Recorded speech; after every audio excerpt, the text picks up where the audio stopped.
ધારા જેવી સ્થિતિ થઈ છે. આખરી ગરમીમાં કામ ન કરાવવાના સરકારના નિયમોનું ઉલ્લંઘન થઈ રહ્યું છે. તો બપોરના સમયે શ્રમિકો પાસે કામ કરાવાઈ રહ્યું છે.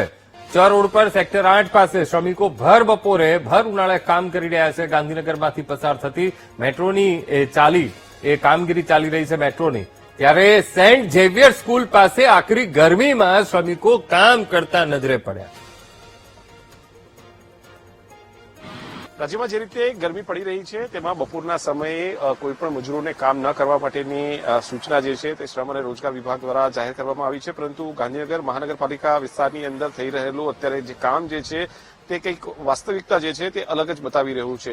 અત્યારે ગાંધીનગરની અંદર જે ચર રોડ છે તેની પાસે સેન્ટ ઝેવિયર્સ જે સ્કૂલ છે તેની આગળના દ્રશ્યો છે કે જ્યાં ફૂટપાથનું કામ ચાલી રહ્યું છે. ફૂટપાથ બનાવવાનું કામ ચાલી રહ્યું છે. બપોરના સમય હોવા છતાં પણ અહીંયા મજૂરો પાસે કામ કરાવવામાં આવી રહ્યું છે. આ ફૂટપાથનું કામ કોના અંડરમાં આવે છે તે હજુ જે મજૂરો છે તે સ્પષ્ટ કરી રહ્યા નથી. પરંતુ જે બોર્ડ અહીંયા મૂકવામાં આવ્યું છે તે બોર્ડ ગાંધીનગર મેટ્રો એટલે જે મેટ્રો સેવાઓ છે તેનું મારેલું છે અને મેટ્રો સ્ટેશન પણ અહીંયા આવેલું છે. એની આસપાસની અંદર અત્યારે હાલ આ કામ જે છે તે ચાલી રહ્યું છે અને અત્યારે આ કામગીરી બપોરનો સમય હોવા છતાં પણ કોન્ટ્રાક્ટર દ્વારા કરાવવામાં આવી રહી છે. એટલે સૌથી મોટો સવાલ ઉભો કરી રહી છે કે સરકારના જે નિયમો છે જે ગરમીના સમયમાં બપોરે મજૂરો જોડે કામ ન કરાવવું છતાં પણ બપોરના સમયે આ કામ તેમની જોડે કરાવવામાં આવી રહ્યું છે. જવાબદાર કોન્ટ્રાક્ટર સામે શું કાર્યવાહી થાય છે તે જોવાનું રહેશે. કેમેરામેન છાયા શર્મા સાથે મેહુલ દેસાઈ, ગાંધીનગર.